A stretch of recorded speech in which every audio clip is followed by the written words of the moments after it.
Today I spoke in a session on the heterogeneity or variability within Alzheimer's disease and related disorders, and it was an exciting session that brought together pathologists and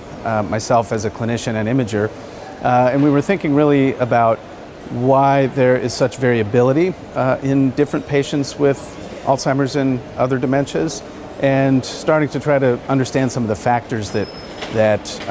contribute to the variability. One of the themes that emerged from the session this morning was that even within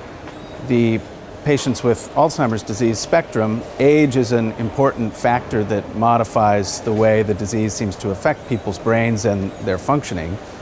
Younger people, meaning people in their 50s or 60s that develop Alzheimer's, tend to have less of a memory problem and more of a problem with organizational skills or language or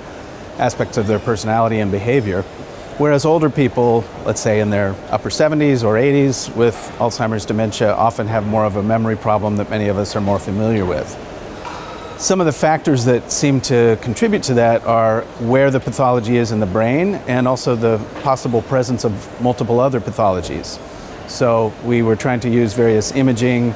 markers that measure the structure of the brain or the functioning of the brain, and I presented some data that include work in our group that shows that those markers can help us understand more about the location of the pathology, and it seems to be the tau pathology that is more directly linked to the loss of function of brain systems that is connected to the symptoms the person has, as opposed to the amyloid pathology, which is always present but doesn't necessarily locate in the same places that are not functioning properly. That's a theme that, with regard to the different types of pathology in Alzheimer's disease, we've been thinking about the contributions of tau and amyloid to the neurodegenerative process for many years, but now we have new markers, whether they're in the spinal fluid or some of the PET markers, positron emission tomography scans that we can do, which are the data that I presented today, that help us see these things in living people.